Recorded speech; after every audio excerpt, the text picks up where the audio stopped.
The wagon wheels groaned beneath her weight as Violet Bennett climbed onto the supply wagon's bench seat, her hands trembling as she gripped the worn wood, knowing that with every mile westward she traveled further from the life that had shattered around her like broken glass. The Arizona sun blazed overhead in the June heat of 1882, turning Yuma into a furnace of dust and desperation, and she welcomed the anonymity this brutal landscape promised, a place where nobody asked questions and fewer people cared about the answers.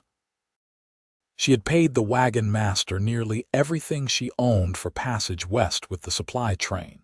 6 wagons loaded with goods destined for the mining camps and ranches scattered across the territory, and she intended to fade into the landscape like morning mist burning away under the relentless sun. The other drivers barely glanced her way when she climbed aboard. Men out here had learned not to pry into other people's business, especially when that person looked as hollow-eyed and worn as she must have appeared after 3 weeks of travel from Missouri. Her auburn hair hung in a simple braid down her back, dusty and dull, and her calico dress had faded to nearly nothing under the constant assault of sun and grit. She was 22 years old and felt ancient, carrying secrets that weighed more than any cargo these wagons hauled. Nobody spoke to her that first day on the trail. The wagon master, a grizzled man named Patterson, had given her simple instructions about keeping her team steady and following the wagon ahead, then left her to her own devices. That suited Violet perfectly. She did not want conversation or company. She wanted to vanish into this endless expanse of sand and rock and sagebrush, to become just another anonymous soul drifting through the territories. The supply train moved slowly through the desert, following established trails that connected the scattered settlements. They traveled in the early morning and late afternoon, resting during the worst heat of midday under whatever shade they could find.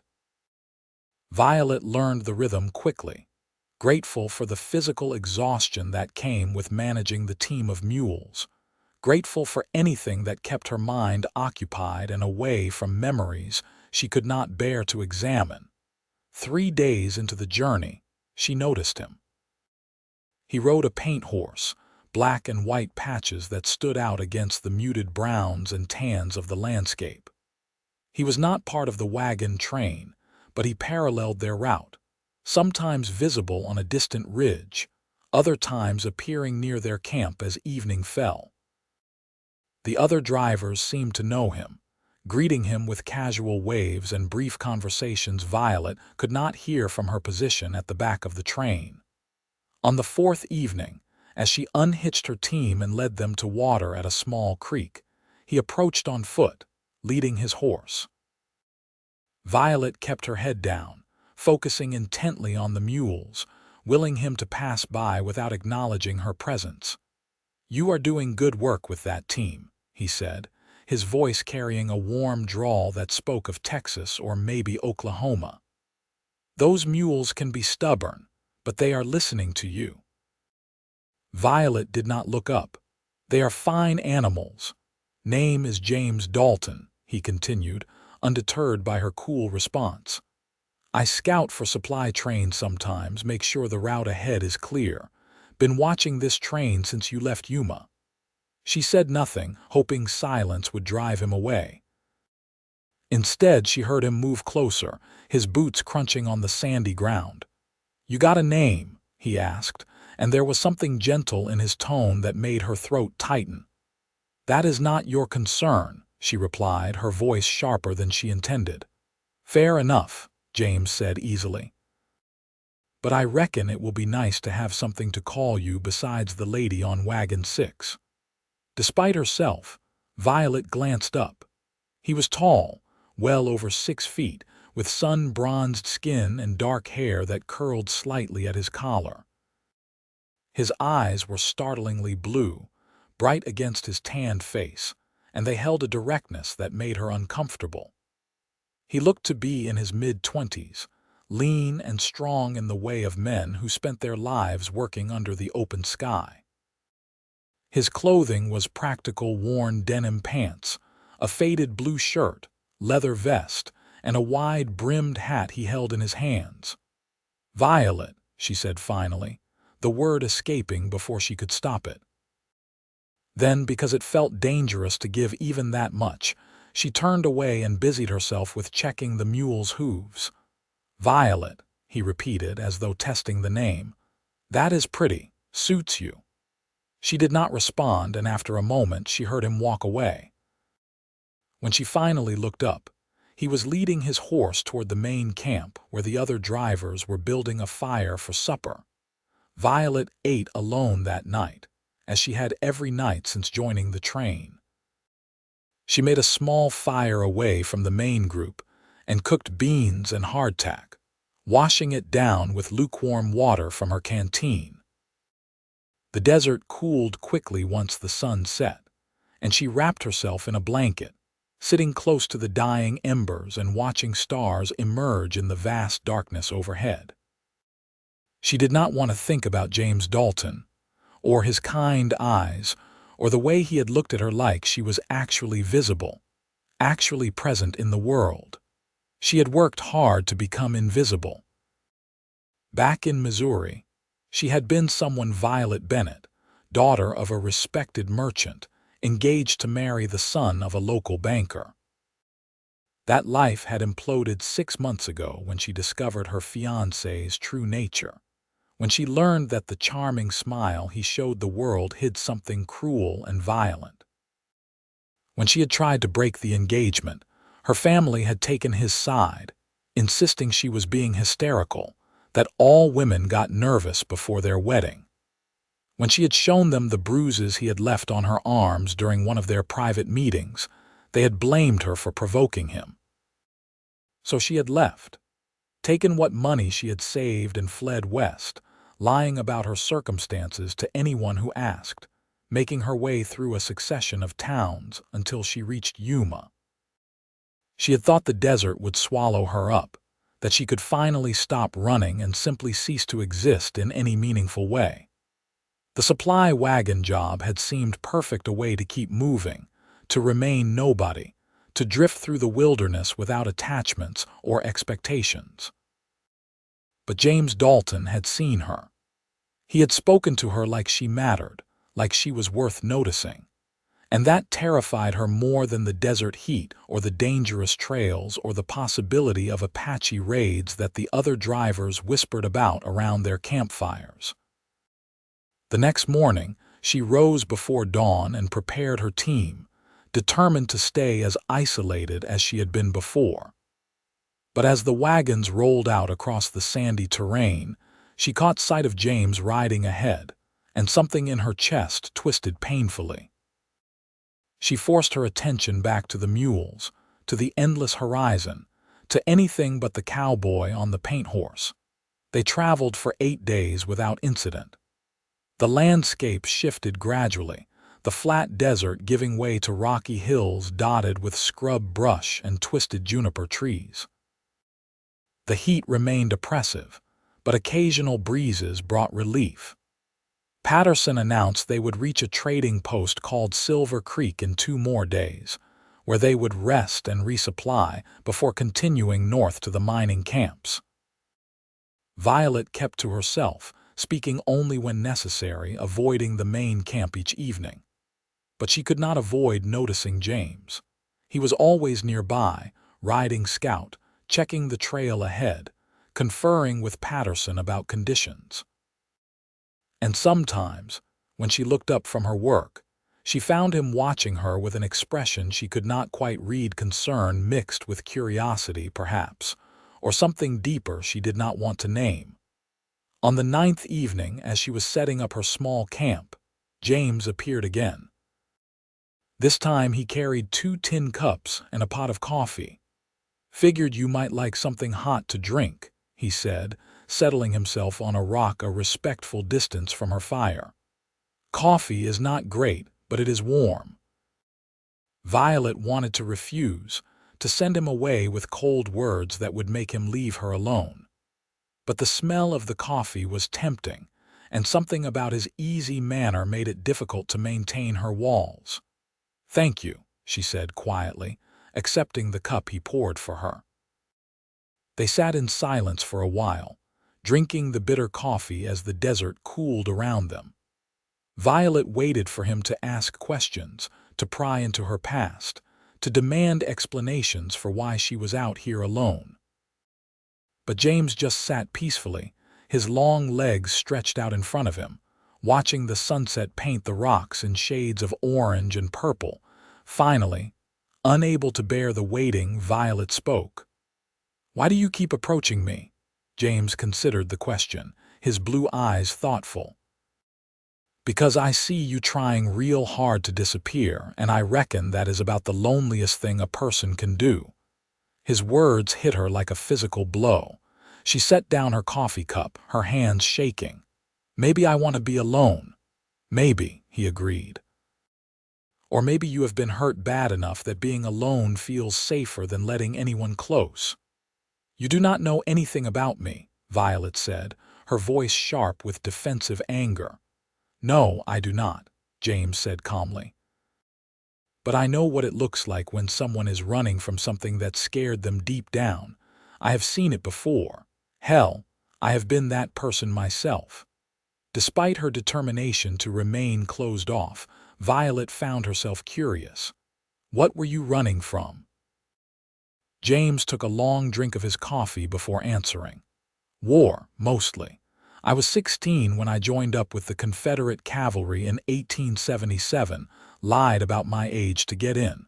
Thought it would be glorious, thought I would be a hero." He shook his head, his expression distant. "War is not glorious. It is just blood and dying and trying to forget what you have done. After it ended, I could not go home, could not face the person I had been before, knowing what I had become. So I drifted west, worked cattle drives, hired out as a scout, kept moving because stopping meant thinking. What changed?" Violet asked softly.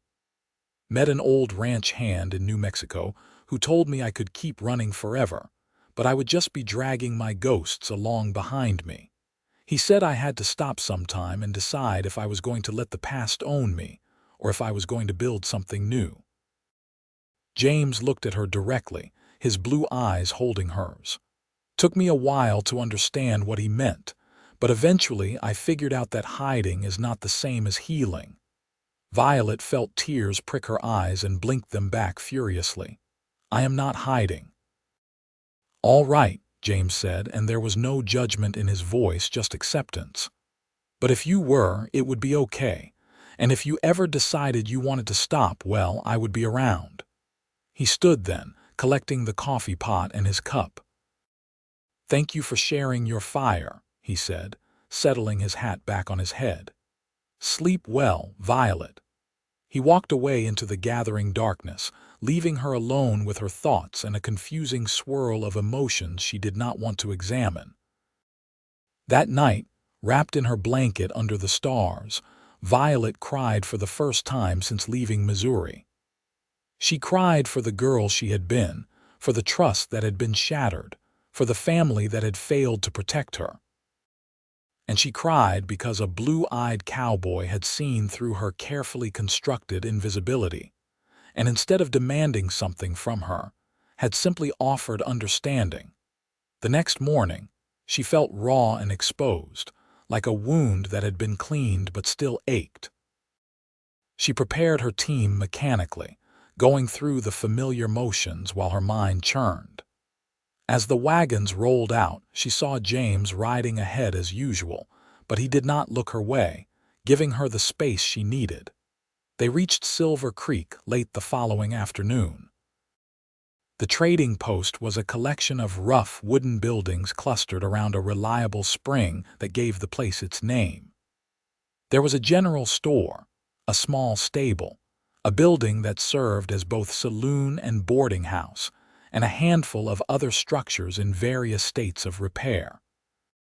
After 10 days on the trail, even this modest outpost felt like civilization. Patterson announced they would rest here for 2 days, allowing the teams to recover and giving everyone a chance to resupply. Violet used some of her dwindling funds to purchase flour, dried meat, and ammunition for the small revolver she carried hidden in her belongings. She avoided the saloon where most of the drivers gathered, instead finding a quiet spot near the spring where she could wash her clothes and bathe in privacy. She was hanging her laundry to dry on a line strung between two cottonwood trees when she heard voices raised in anger from the direction of the main buildings. Violet hesitated, then moved closer, curiosity overcoming her usual caution. A group of men had gathered near the stable. She recognized most of the wagon drivers and saw James standing at the edge of the crowd. In the center, two men faced each other aggressively. One was a driver named Carson, a heavy-set man who had largely ignored her during the journey. The other was a stranger, lean and dangerous-looking, with a gun belt slung low on his hips. "I said the horse is mine," the stranger was saying, his voice cold. "Bought it fair and square in Tucson." "That is my horse," Carson insisted, his face red. "Got stolen from me 3 weeks back." "I recognize that marking on his left flank." The stranger smiled, but there was no humor in it. "You calling me a thief?" The tension ratcheted up immediately. Violet saw several men step back, clearing space. She knew what was coming, had heard stories about how quickly disagreements turned deadly out here where law was scarce, and men settled disputes with gunfire. Before the situation could escalate further, James moved forward, placing himself between the two angry men.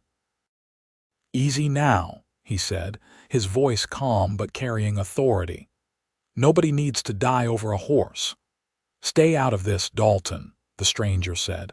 "This is not your business. Everything that happens at Silver Creek while this supply train is here is my business," James replied evenly. "I scout for Patterson, and I am not going to let a gunfight mess up this stop when there is a simple solution available." "What solution?" Carson demanded. James turned to him. "You said your horse was stolen 3 weeks ago. Where?" "Little town called Mineral Springs, about 50 miles north of here." "And the horse had a distinctive marking?"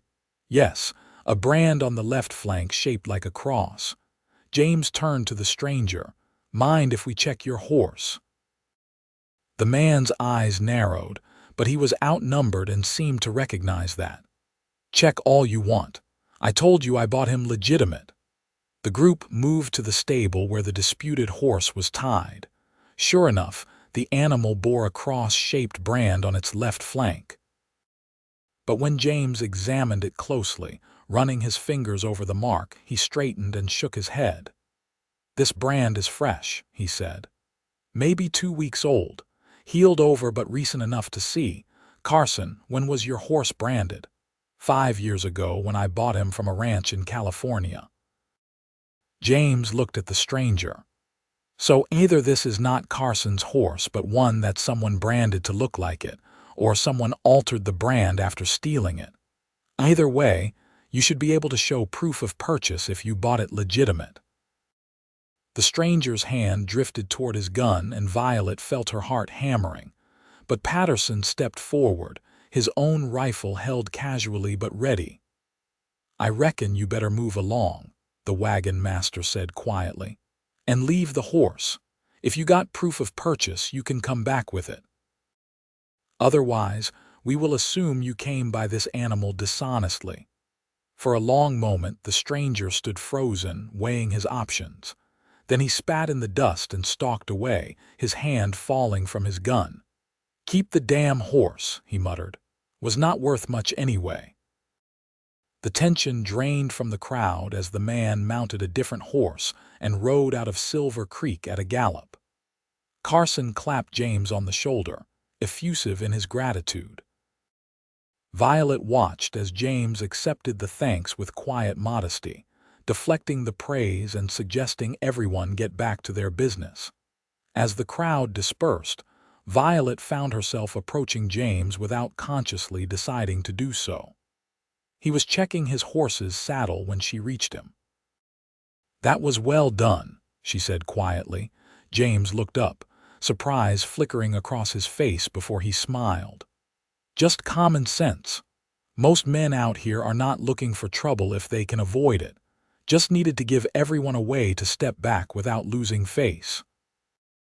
"Still," Violet persisted, "it took courage to step between them. That man could have shot you."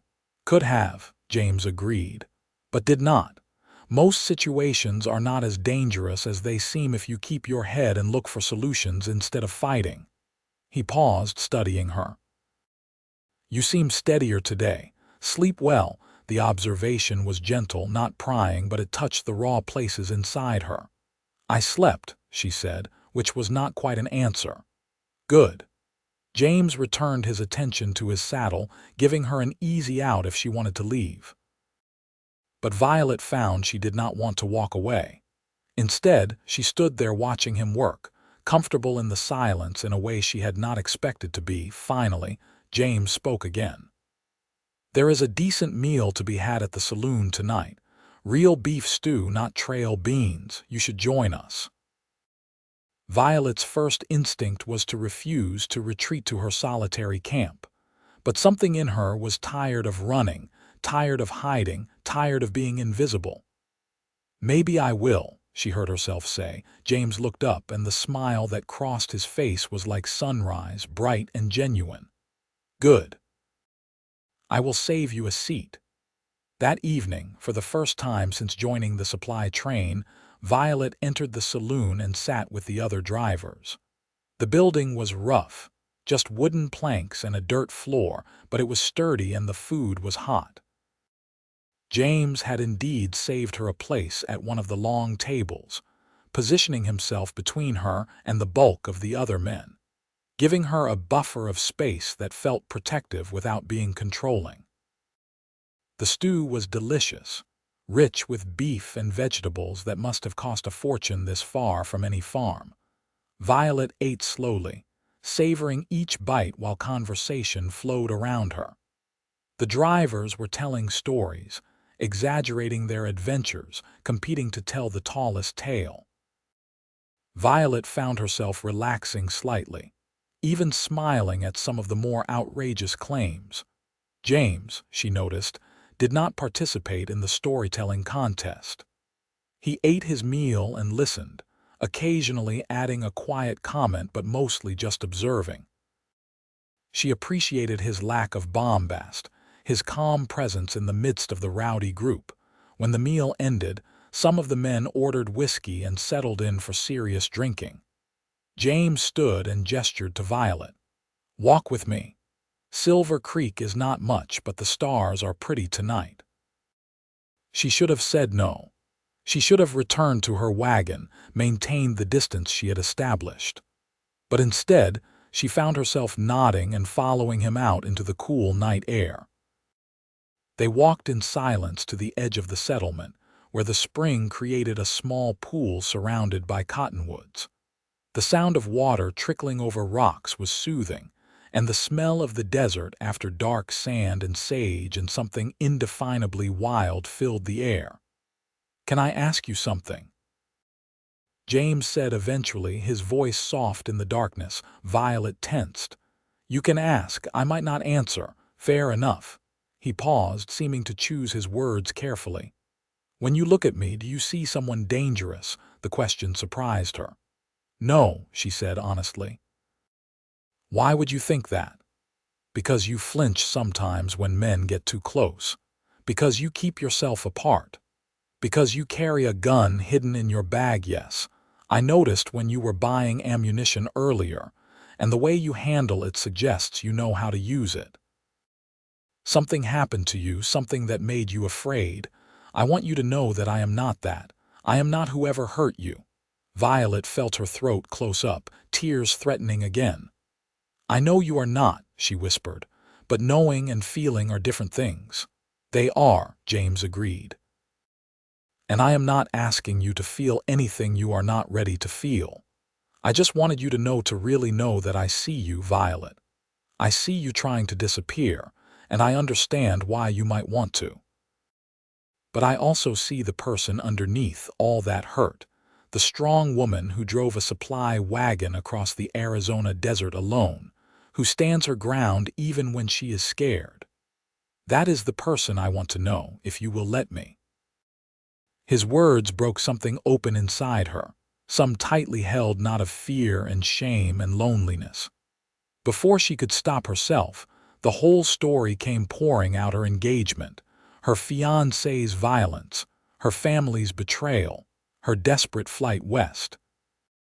She told him about the nights spent in rough boarding houses, the men who had propositioned her, thinking she was without protection, the constant fear that somehow she would be found and dragged back to Missouri. She told him about choosing the supply wagon specifically because it meant constant movement, no permanence, no possibility of building anything that could be destroyed. James listened without interrupting, his expression grave in the starlight. When she finally fell silent, exhausted by the confession, he was quiet for a long moment. "I am sorry," he said finally. "I am sorry that happened to you. I am sorry your family did not protect you. I am sorry you have had to carry that alone." He turned to face her fully. "But I want you to know something, Violet Bennett. You are not damaged. You are not broken. You are a survivor, and there is no shame in that. What was done to you was not your fault, and choosing to protect yourself by leaving was not weakness, it was the bravest thing you could have done." No one had said anything like that to her. Not her mother, not her friends, not the few people she had confided in during her journey west. Hearing it now from this man who barely knew her felt like absolution, like permission to stop blaming herself for what had happened. "Thank you," she managed, her voice thick with emotion. "I meant what I said earlier," James continued. "I see you and I am staying, not because I want something from you or because I think you need rescuing, but because I would like to know you better, if you will let me. And I will do it at whatever pace feels right to you.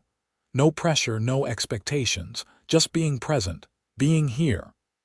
Violet looked at him, this cowboy with kind eyes and a patient heart, and felt something shift inside her.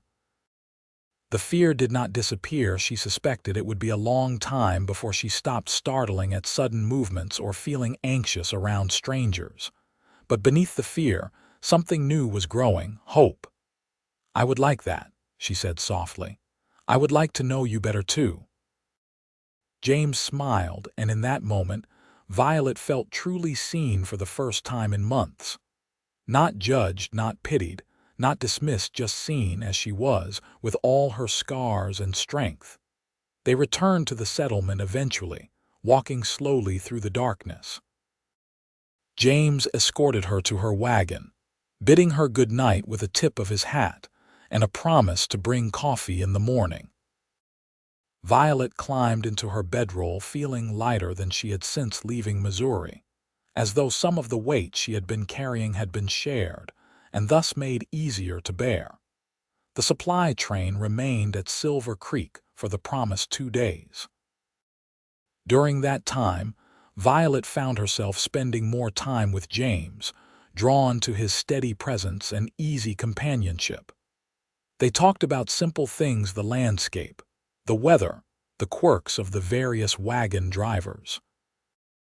But they also talked about deeper matters: their hopes for the future, their regrets about the past, their understanding of the harsh but beautiful land they traveled through.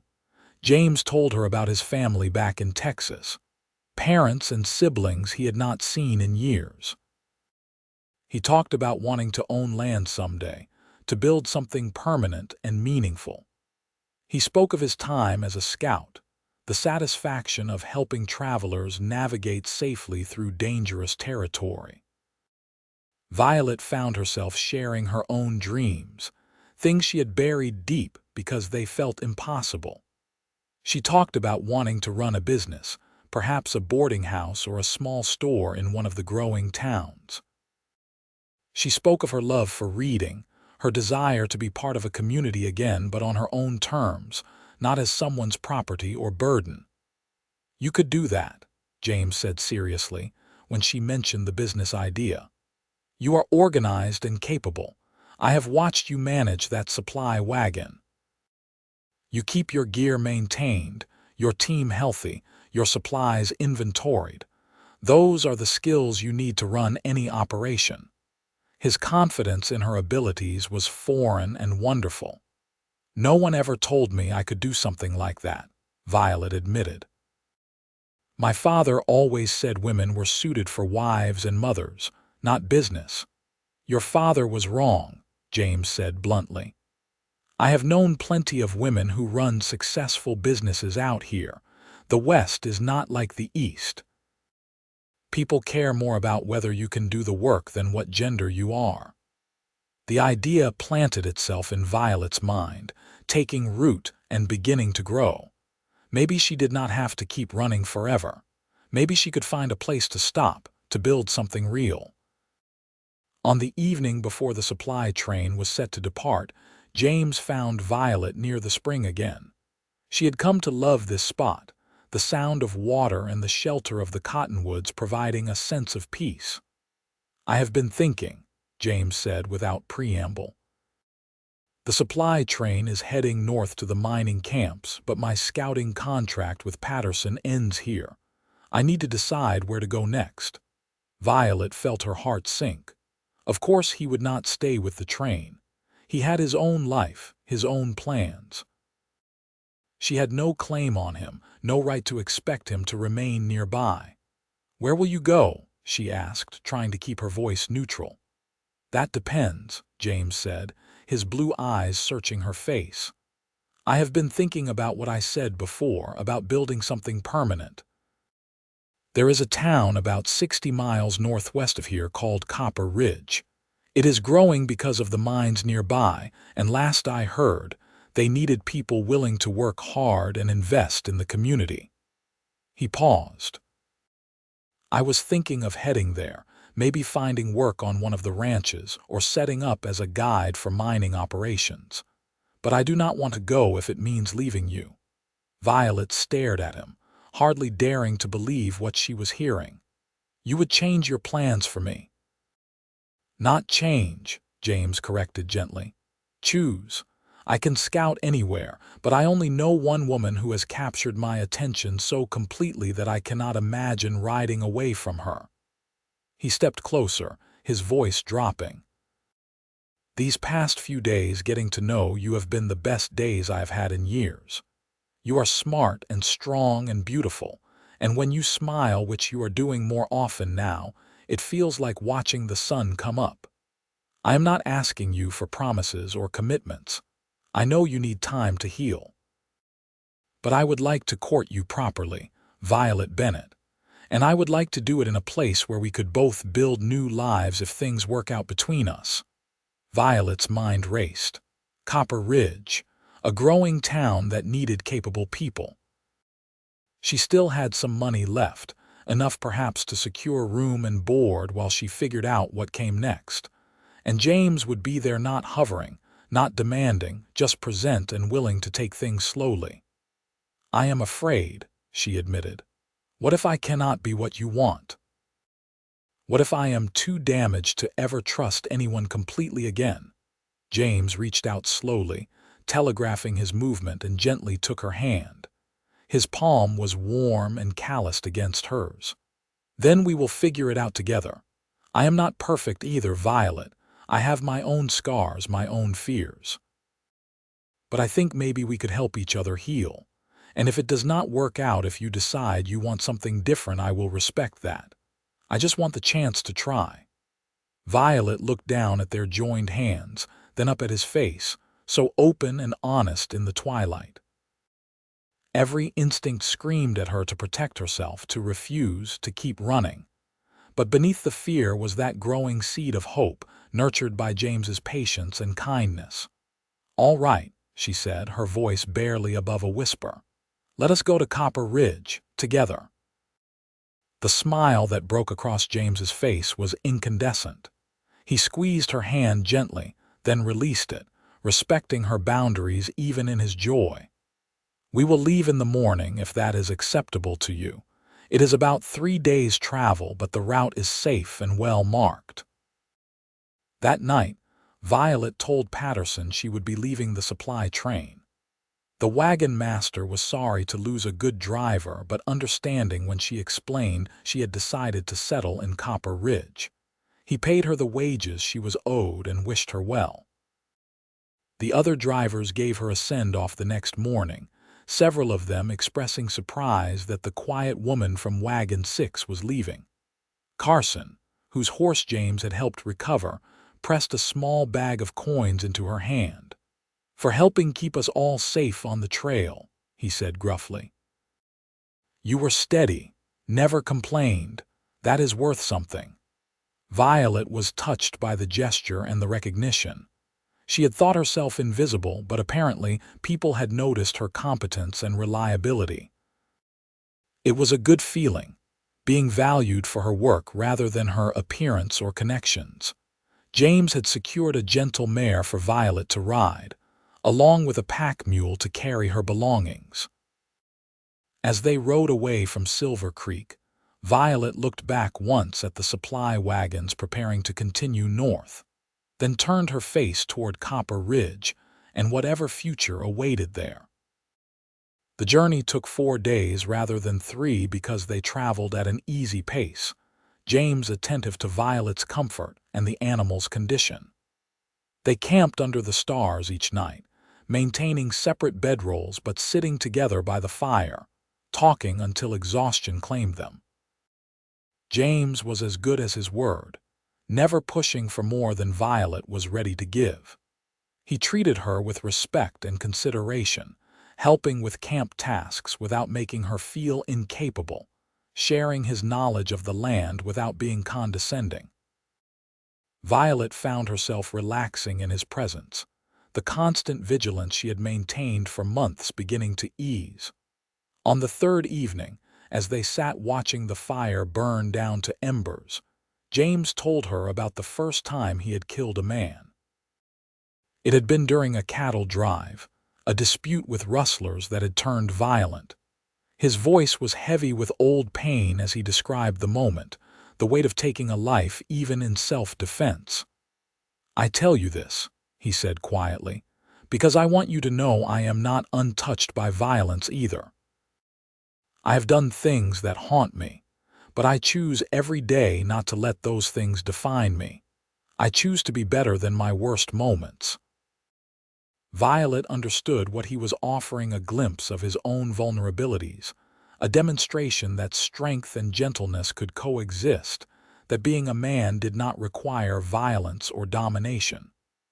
"Thank you for telling me," she said. "It helps, knowing you understand complicated things." They reached Copper Ridge on a bright afternoon when the sun turned the copper-rich hills surrounding the town into living flame.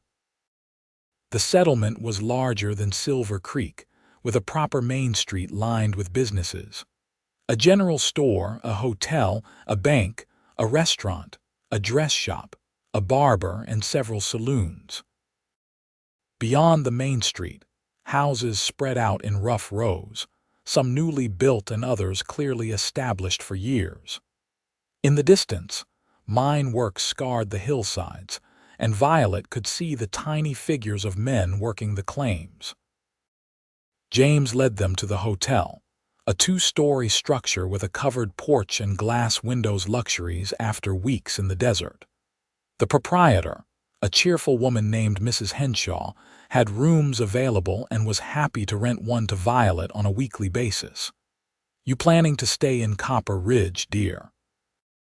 Mrs. Henshaw asked as she showed Violet to a small but clean room on the 2nd floor. "I am considering it," Violet said carefully. "I am looking for opportunities to start a business." Mrs. Henshaw's eyes lit up. "Well, you have come to the right place. This town is growing faster than anything I have ever seen. Just last month we got a church and a school. Families are moving in, not just minors anymore. What kind of business were you thinking? Perhaps a boarding house or a restaurant, Violet said, the ideas forming even as she spoke. Something that serves the community. Smart thinking, Mrs. Henshaw approved. We can always use more places for people to stay and eat. Tell you what, there is a property 2 streets over that just became available. The previous owner died last month, natural causes. Just old age, and his son back east is looking to sell. Building is solid, could be converted to almost anything. I can introduce you to the banker who is handling the estate if you are interested. Violet felt a flutter of excitement mixed with apprehension. This was moving fast, but maybe that was good. Maybe overthinking would just give her fear time to resurface. Yes, I would like that very much. Over the following days, Violet explored Copper Ridge with growing interest. The town had an energy to it, a sense of possibility that matched her own tentative hopes. She met with the banker, Mr. Preston, who showed her the property Mrs. Henshaw had mentioned. It was a large building, previously used as a boarding house, with 8 rooms upstairs and a spacious common area and kitchen downstairs. The structure was sound, and the price, while substantial, was not impossible. I would need to see the exact figures, Violet told Mr. Preston, but I am very interested. James, meanwhile, had found work with a rancher named Thompson who owned land outside town and needed someone to help manage his expanding cattle operation. The pay was good, and Thompson offered a small cabin on the property where James could live. But James spent his evenings in town, often joining Violet for dinner at the restaurant and walking with her as she explored her potential new home. One evening, as they sat on the hotel porch watching the sunset, Violet turned to James with sudden determination. "I am going to buy the property," she announced. "I have enough saved for a down payment, and Mr. Preston says the bank will extend credit for the rest based on my business plan. It is frightening and probably foolish, but I want to do it." James grinned, his pride evident. "I think it is the smartest thing you could do. You will make a success of it, Violet. I know you will." "I was thinking," Violet continued, her heart racing, "that I could call it the Bennett house. Establish it under my own name, make it mine completely." "I love it," James said warmly. "The Bennett house has a good ring to it." Over the next weeks, Violet threw herself into transforming the property. She cleaned and repaired, purchased furniture and supplies, hired a cook and a housekeeper. James helped whenever he could, spending his days off working on repairs and improvements. His presence was comforting but never overwhelming. He understood when she needed space to work alone, and he never assumed a position of authority over her business decisions. As summer deepened into fall, the Bennett house opened its doors. Violet's combination of fair prices, comfortable accommodations, and excellent meals, her cook, a widow named Mrs. Garcia, was a genius in the kitchen, quickly established the boarding house as a favorite in Copper Ridge. She housed miners and their families, traveling merchants and workers from the surrounding ranches. The business thrived, and Violet found herself respected in the community as a capable businesswoman. Her relationship with James deepened as well, though at a pace that felt safe. They shared meals together several times a week. He took her riding on the weekends, showing her the beautiful country surrounding Copper Ridge. They attended church together, and when a dance was held to celebrate the town's 3rd anniversary, James asked permission to be her escort. The dance was held in the largest saloon, the furniture pushed aside to create space for dancing. Violet wore a new dress she had purchased from the dress shop, a lovely blue calico that brought out the color of her eyes. When James arrived to collect her, the look on his face made her blush. "You are beautiful," he said simply, offering his arm. The evening was magical. Violet had not danced in over a year, not since before everything had fallen apart in Missouri. At first, she was nervous about being held, even in the formal embrace of a dance. But James was patient, his hold gentle and respectful, and gradually she relaxed into the movement and the music. "You are a good dancer," she told him as they swept across the floor. "I am adequate," James replied with a self-deprecating smile. "You are the one with natural grace. I am just trying not to step on your feet." As the evening progressed and the dances grew livelier, Violet found herself laughing freely, something she had not done in so long. Watching James attempt a complicated reel and end up nearly tangled with two other couples was hilarious. And when he bowed dramatically to apologize to his dancing partners, she could not contain her mirth. Later, as things wound down and couples drifted outside to enjoy the cool night air, James and Violet found themselves alone on the edge of the gathering. The music was softer now, slower, and James held out his hand. "One more dance?" he asked. Violet stepped into his arms and they moved together under the stars. The music was distant, but they did not need it. They swayed gently, caught in their own world, and Violet realized she felt safe, truly, deeply safe for the first time in over a year. "I am falling in love with you," James said quietly, his breath warm against her hair. "I have been falling since the first moment I saw you on that supply wagon, looking like you were carrying the weight of the world. I know it might be too soon to say, and I am not asking for anything in return. I just wanted you to know." Violet pulled back slightly to look up at him. His blue eyes were serious, vulnerable in a way that made her heart ache. She thought about how patient he had been, how he had proven over and over that his words matched his actions, that he was exactly who he claimed to be. "I am falling in love with you too," she whispered. "It terrifies me, but it is true." James cupped her face gently in his hands, his thumbs brushing her cheekbones. "May I kiss you?" she nodded, and when his lips met hers, it was soft and sweet and full of promise. Violet felt tears slip down her cheeks, but they were not tears of sorrow. They were tears of relief and joy, and the overwhelming realization that she had found something precious. A man who saw her strength, respected her independence, and loved her not despite her scars but including them, as part of the whole person she was. When they finally parted, James wiped her tears away gently. "I am staying," he said, echoing words he had spoken months ago. "For as long as you will have me, I am staying."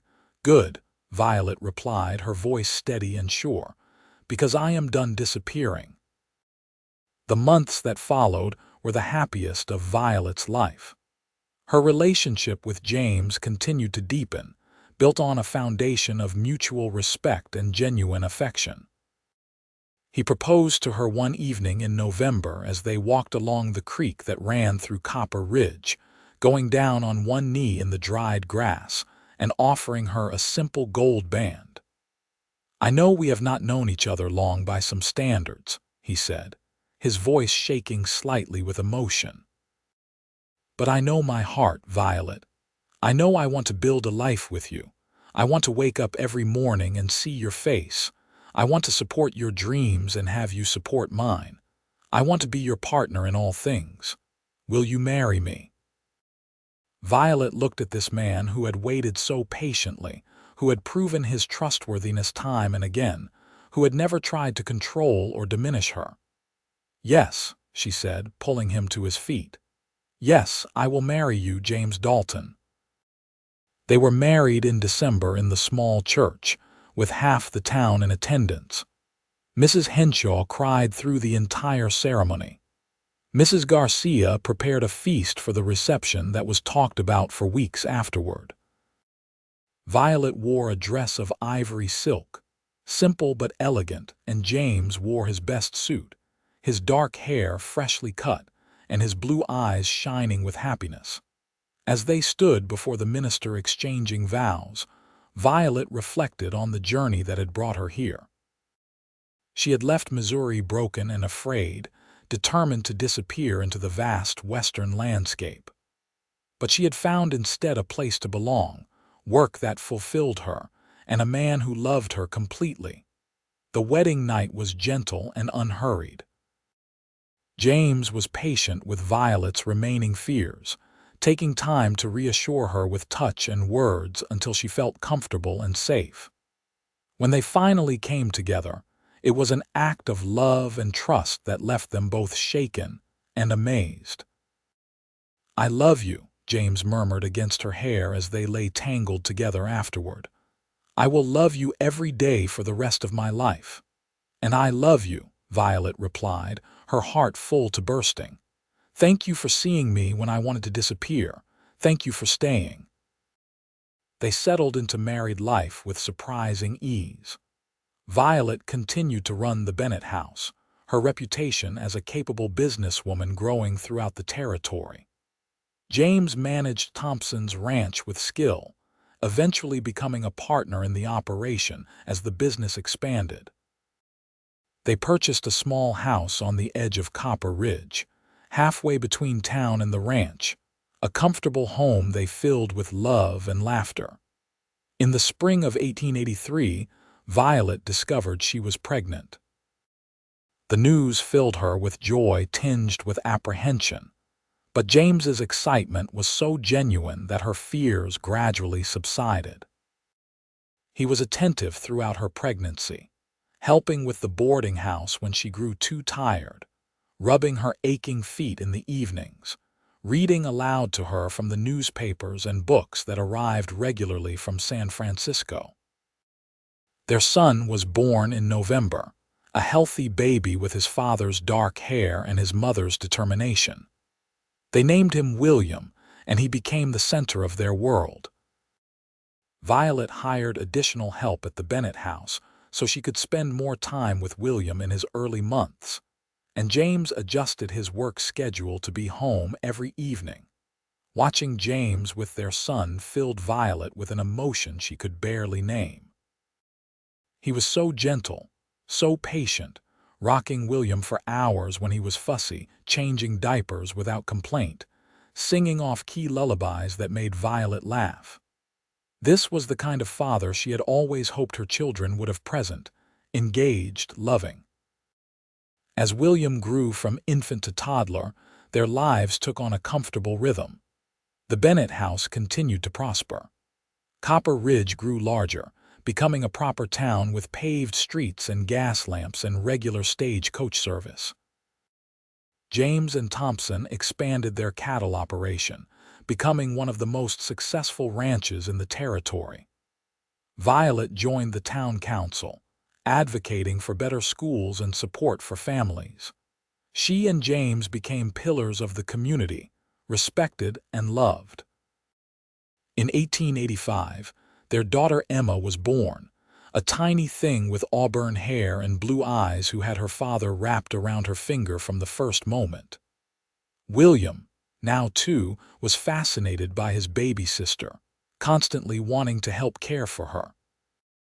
Watching her children play together, Violet sometimes had to pinch herself to believe this was her life, so different from the nightmare she had fled. One evening in late 1886, as they sat on their porch watching the sunset while the children played in the yard, Violet turned to James with tears in her eyes. "What is wrong?" he asked immediately, concerned. "Nothing is wrong," Violet assured him, taking his hand. "I was just thinking about how different everything could have been. If I had not taken that job with the supply wagon, if you had not been scouting that train, if you had not seen me trying to disappear and decided to stay anyway." James squeezed her hand gently. "But all those things did happen. You were brave enough to save yourself, and I was fortunate enough to find you. That is what matters." "I know," Violet said, wiping her eyes. "I just never imagined I could be this happy. After everything that happened, I thought I would spend my life alone, afraid, but you changed that. You showed me I could trust again, love again, build something real and lasting." "We changed it together," James corrected. You did the hardest part, Violet. You chose to stop running to take a chance on building a new life. I just got to be part of that journey." They sat in companionable silence, watching William chase Emma around the yard, her delighted shrieks filling the air. The Arizona sky turned from orange to purple to deep blue, stars beginning to emerge in the vast darkness. "You ever regret it?" Violet asked suddenly. "Giving up the wandering life to settle here?" James looked at her as though she had said something absurd. "Never. Not for a single second. This life with you and our children is more than I ever dreamed of having. I was lost before I met you, Violet. You gave me purpose, direction, a reason to become the best version of myself." Violet leaned her head on his shoulder, feeling the solid warmth of him, the steady beat of his heart. "I love you," she said simply. "And I love you," James replied. "Always have, always will." The years continued to pass in a blur of happiness and growth. William grew into a serious, thoughtful boy who loved books and learning. Emma was wild and adventurous, constantly getting into mischief that reminded Violet of herself before the world had taught her to be cautious. In 1888, they welcomed another son, Thomas, who seemed to combine the best traits of both his siblings. The Bennett house expanded, with Violet purchasing adjacent properties and creating a proper hotel complex that became famous throughout the territory for its comfort and hospitality. James and Thompson's ranch became one of the largest in Arizona, supplying beef to towns and mining camps across the region. They prospered, but more importantly, they remained devoted to each other and to the community they had helped build. Violet sometimes received letters from Missouri, her mother writing occasionally, tentative attempts to rebuild a relationship that had been shattered. Violet responded politely, but distantly. She had forgiven her family for failing to protect her, but she had no desire to return to that world. Her life was in Copper Ridge now, with James and their children and the community they loved. One day in 1890, a stranger arrived at the Bennett house seeking accommodation. Violet was working at the front desk when he walked in, and something about him made her pause. He was well-dressed, his manner polished, and when he gave his name, she felt a shock run through her. "Robert Merrick," he said, offering his hand. "I am looking for a room for several days while I conduct business in Copper Ridge." Violet's mind raced. Merrick had been her fiancé's surname. But this man looked nothing like Daniel Merrick. He was older, perhaps in his 50s, with gray streaking his dark hair. "Are you from Missouri?" she asked carefully. The man looked surprised. "Why, yes, I am. Kansas City specifically. Have you been there?" "I am from Missouri originally," Violet said, her voice steady despite her racing heart. "I knew a Daniel Merrick once." "Any relation?" Robert Merrick's expression darkened. "He was my nephew. I say was because he died 3 years ago, got himself shot in a card game dispute. No great loss to the family, I am sorry to say. Daniel was always a violent, troubled young man. My brother indulged him terribly." Violet felt as though a great weight had been lifted from her shoulders. Daniel was dead. He could never find her, never hurt her, never threaten the life she had built. She had not realized until that moment that some small part of her had been waiting all these years, afraid that somehow her past would reach out and destroy her future. "I am sorry for your loss," she said automatically. "Do not be," Robert said bluntly. "Like I said, he was not a good man, but tell me, how did you know him?" Violet considered her answer carefully. "I was briefly engaged to him many years ago. I broke it off and came west." Understanding flickered in Robert's eyes. "Smart woman. Daniel had a temper and a cruel streak. You were well rid of him." He paused. "I hope you found something better out here." "I did," Violet said, thinking of James and their children, of the life they had built together. "I found everything I needed." Robert Merrick stayed at the Bennett house for a week, and before he left, he sought Violet out. "I want you to know," he said, "that if Daniel ever hurt you or made you feel you had to flee your home, I am sorry. My family failed to address his behavior properly. You deserved better." "Thank you," Violet said, touched by the apology, "but I have no regrets. Coming west was the best decision I ever made." That night she told James about the encounter. He held her close, understanding without words how important this closure was. "It is truly over now," Violet said, her voice wondering. "The past cannot touch me anymore." "It never could," James said firmly. "You left it behind the day you climbed onto that supply wagon, but I am glad you have confirmation that it is gone." As their 10th wedding anniversary approached in December of 1893, James planned a surprise for Violet. He worked with Mrs. Garcia and Mrs. Henshaw to arrange a celebration at the Bennett house, inviting everyone they knew in Copper Ridge and the surrounding area. On the evening of the party, Violet walked into the hotel's main dining room to find it transformed. Candles glowed on every surface, and the room was packed with friends and neighbors, all there to celebrate the couple who had become so beloved in the community. "Happy anniversary," James said, appearing at her side and offering his arm. 10 years of being the luckiest man in Arizona." Violet felt tears of joy prick her eyes. Looking around the room at the faces of people she cared about, at her 3 beautiful children playing with their friends, at the man who had seen her when she wanted to disappear and had chosen to stay, she felt overwhelmed with gratitude. The party was wonderful food, music, dancing, and heartfelt toasts to the couple. People shared stories about James and Violet, about how they had helped various members of the community, about the difference the Bennett house and the ranch had made to Copper Ridge's prosperity. When it came time for James to speak, he stood and pulled Violet up with him. "10 years ago," he said, his voice carrying across the room, "I met a woman on a supply wagon who was trying to disappear.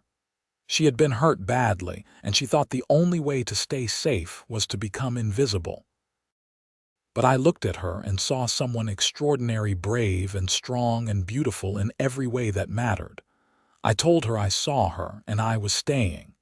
And she gave me the greatest gift of my life. She let me stay. She trusted me with her heart, even though she had every reason never to trust anyone again. These 10 years with Violet have been the happiest of my life. She is my partner, my best friend, the mother of my children, and the love of my life. I cannot imagine any future that does not include her." There was not a dry eye in the room as James finished speaking. Violet stood on her toes to kiss him, not caring that everyone was watching, wanting him to know how much she loved him, how grateful she was for the life they had built together. The celebration continued late into the night, but eventually people began to drift home. James and Violet stood on the porch of the Bennett house, watching the last guests depart, their children asleep upstairs in rooms at the hotel. "Thank you for tonight," Violet said softly. "It was perfect." "You are perfect," James replied, pulling her close. "And I meant every word I said. You are everything to me, Violet." "And you are everything to me," she replied. "You saved me, James. You saw me when I needed to be seen, and you stayed when I needed someone to stay. You showed me that love does not have to hurt, that partnership means supporting each other, that trust can be rebuilt. I would not be who I am without you." They stood together in the cool December night, wrapped in each other's arms, looking out at the town they had helped build and the life they had created. Violet thought back to that desperate woman on the supply wagon, trying so hard to disappear, to become nothing, to escape the pain of her past. That woman had been so afraid, so broken. But she had also been strong enough to keep moving, to take a chance when a blue-eyed cowboy offered friendship and patience and eventually love. The years continued to flow, bringing changes and challenges but also joy and growth. William attended university in San Francisco, studying law and eventually returning to Copper Ridge to open a practice. Emma married a rancher and settled on land adjacent to James and Thompson's spread, continuing the family's legacy. Thomas followed his father into the cattle business, his natural affinity for animals and the land making him an excellent rancher. James and Violet grew older together, their love deepening with each passing year. They became grandparents, delighting in the arrival of William's twins, Emma's 4 children, and Thomas's son. The Bennett house remained a fixture in Copper Ridge, now run by a manager but still owned by Violet, who spent her days involved in community work and enjoying her family. In the spring of 1910, as they sat on the porch of their home watching the sunset, a ritual they had maintained for nearly 30 years, Violet took James's hand. "I have been thinking," she said, "about that day you first spoke to me at the supply wagon. You said I was doing good work with the team, and I was so determined not to acknowledge you, not to let anyone see me." "I remember," James said, smiling. "You were prickly as a cactus, but I saw past that to the person underneath." "I am so glad you did," Violet said. "I am so glad you did not give up on me, even when I tried to push you away. You changed my life, James. You gave me back hope when I thought it was gone forever. You showed me that I could be strong and still accept help, that I could be loved without losing myself. Every good thing in my life came from the day you said I see you, and I am staying." James lifted her hand to his lips, pressing a gentle kiss to her knuckles. "And every good thing in my life came from you choosing to stop running and take a chance on us. We built something beautiful together, Violet. A family, a community, a life filled with love. That is more than most people ever get." They sat in comfortable silence as the sun sank below the horizon, painting the sky in brilliant shades of orange and pink and purple. In the distance, they could hear their grandchildren playing, their laughter carrying on the evening breeze. The scent of sage drifted on the air, mixed with the smell of cooking from the house where Emma was preparing dinner for the family gathering they held every Sunday. Violet leaned her head on James's shoulder, feeling the solid strength of him, unchanged despite the years that had silvered his hair and lined his face. He was still the man who had seen her when she needed to be seen, who had stayed when she needed someone to stay, who had loved her patiently and completely until she could love him back with equal devotion. "I love you," she said simply, words that had been spoken thousands of times over the years but never lost their meaning. "And I love you," James replied, words as true as the desert sky overhead, as enduring as the mountains surrounding their home. "Always have, always will." As the stars began to emerge in the darkening sky, they remained on the porch, wrapped in each other's arms, grateful for the journey that had brought them together and the life they had built. Violet was no longer the broken woman trying to disappear into the wilderness. She was Violet Dalton, beloved wife, mother, grandmother, and pillar of the Copper Ridge community.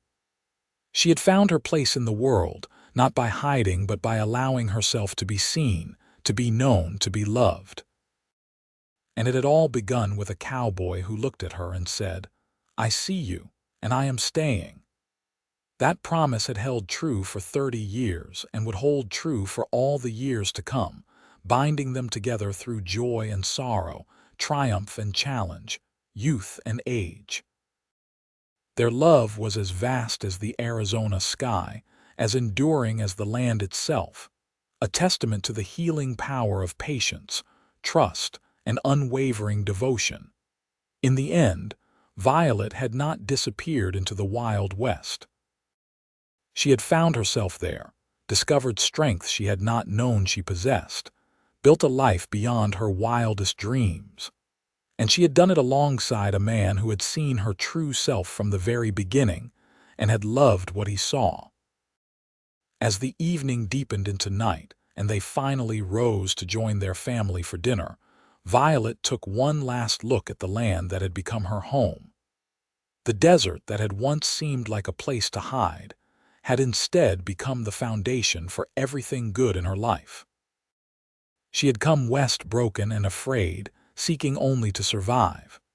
But she had found so much more love, purpose, family, community, and most importantly, herself. The Bennett house stood strong in the heart of Copper Ridge, a symbol of what could be built from courage and determination. The ranch sprawled across the landscape, thriving under the management of James and Thompson, and now their children.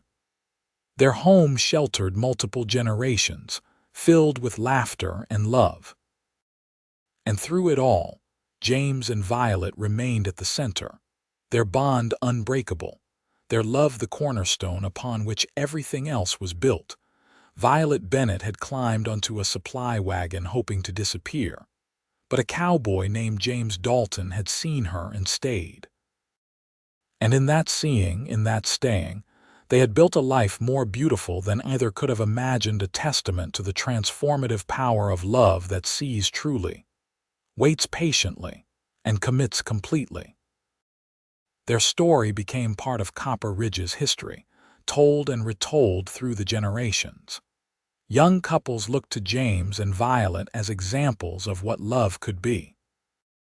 Their children and grandchildren carried forward the values they had embodied: kindness, patience, respect, and unwavering commitment.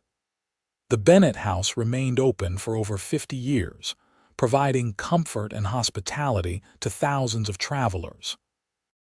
The ranch continued to prosper, becoming one of the most successful operations in Arizona.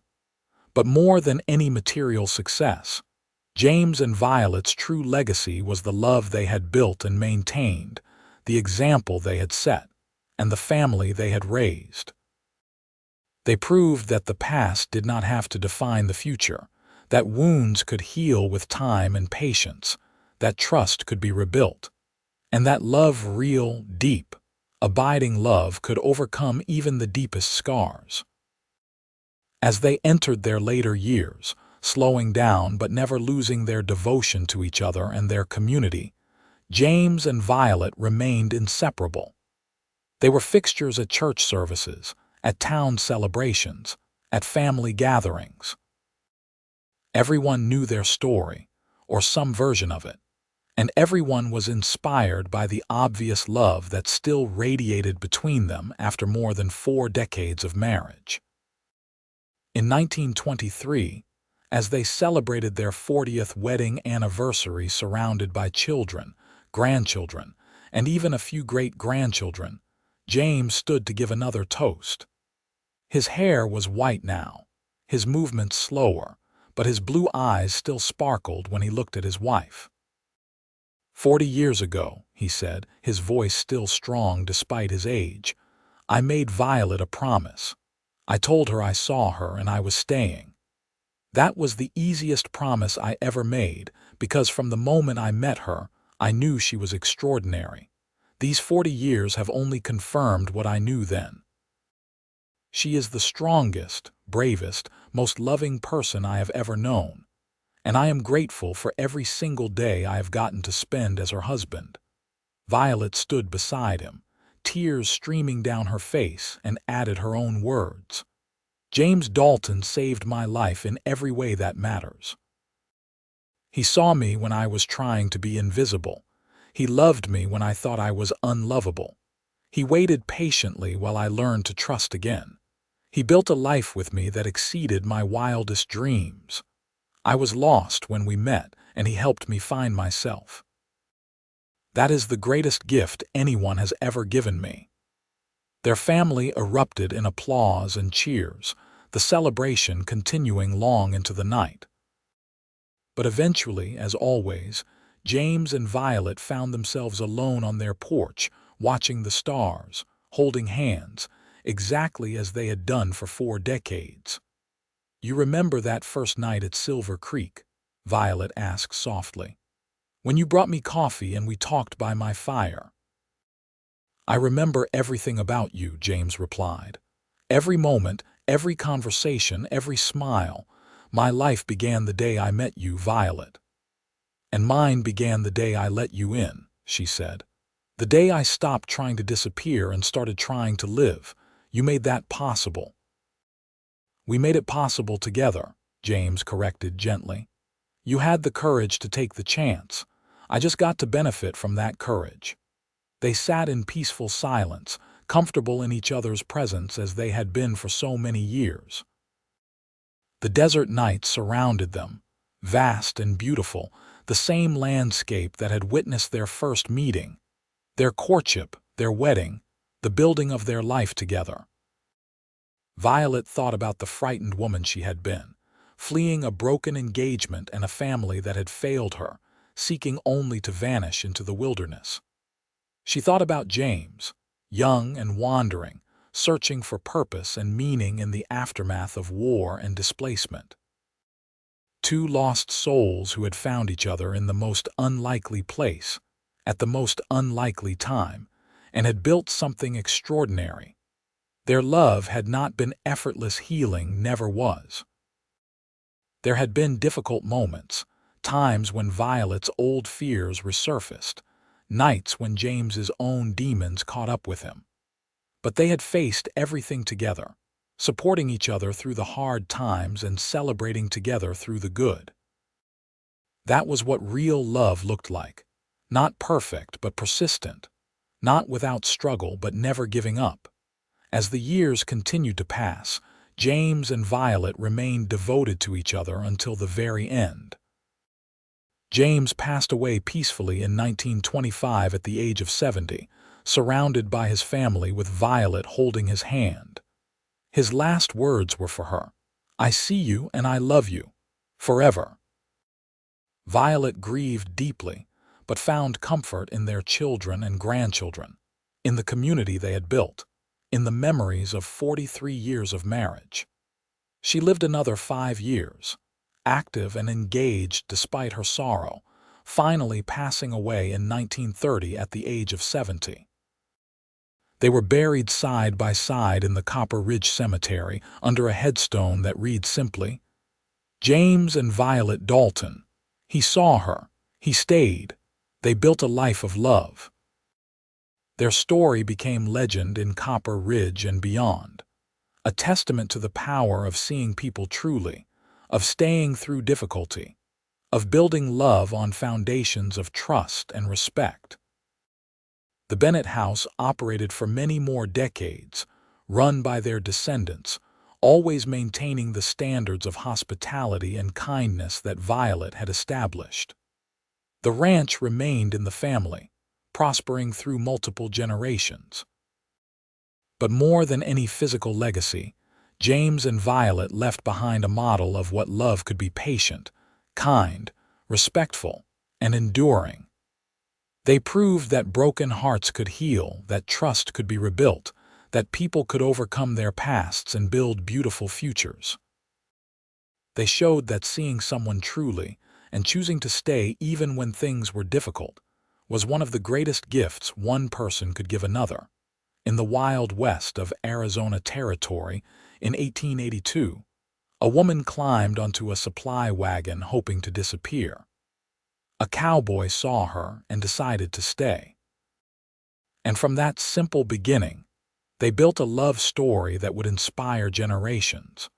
A reminder that sometimes the bravest thing we can do is allow ourselves to be seen, to be known, to be loved, and that the truest love is the kind that sees us completely and stays anyway.